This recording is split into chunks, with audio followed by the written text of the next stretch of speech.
بسم اللہ الرحمن الرحیم۔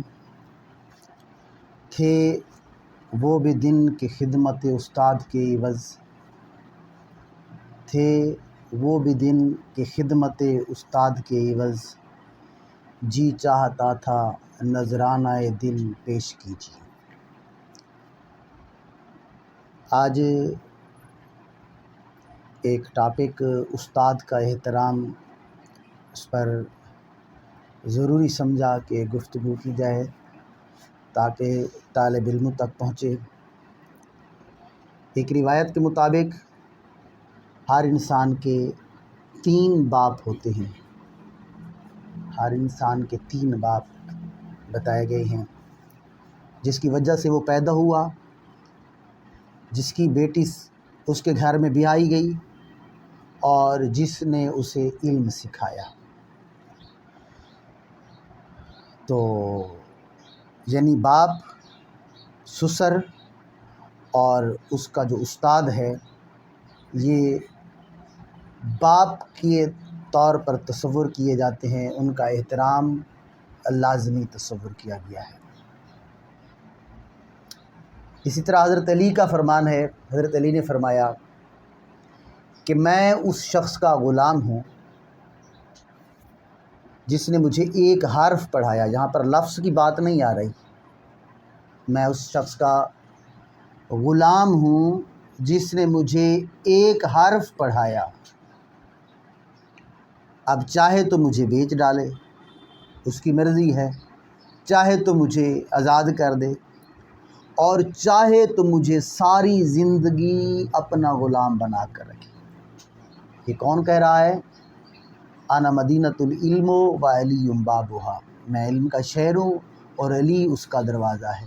جب تک دروازے سے نہیں گزرو گے اس وقت علم آ نہیں سکتا۔ کہتے ہیں نا، تعلیم میں سے اگر علی کو نکال لو تو تم بچتا ہے۔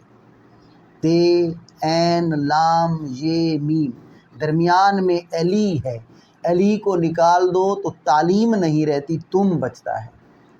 تو حضرت علی کیا فرما رہے ہیں؟ یہی فرما رہے ہیں کہ جس نے مجھے ایک حرف پڑھایا وہ میرا استاد ہے، چاہے وہ میرا آقا ہے، چاہے تو مجھے آزاد کر دے، چاہے تو مجھے بیچ ڈالے اور چاہے تو مجھے ساری زندگی اپنا غلام بنا کر رکھے۔ عباسی خلیفہ ہارون الرشید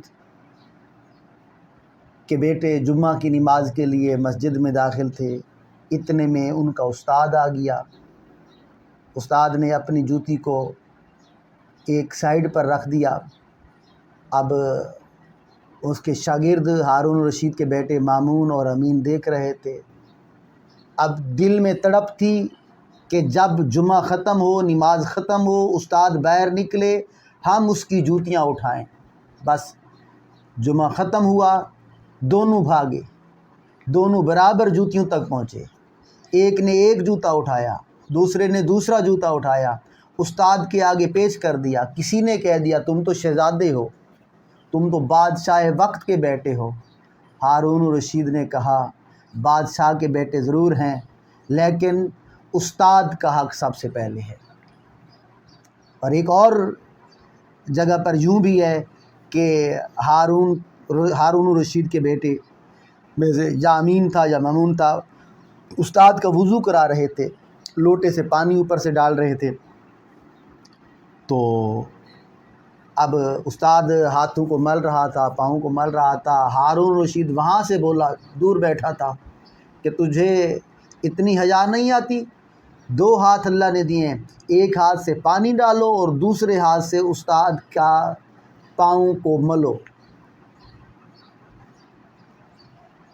اچھا، اب جو قابل طالب علم ہوتے ہیں، کافی عرصہ ایجوکیشن سے وابستہ ہونے پر میں نے دیکھا، جو قابل طالب علم ہوتے ہیں وہ ہمیشہ مؤدب ہوتے ہیں، وہ ہمیشہ ٹیچر کا ادب کر رہے ہوتے ہیں۔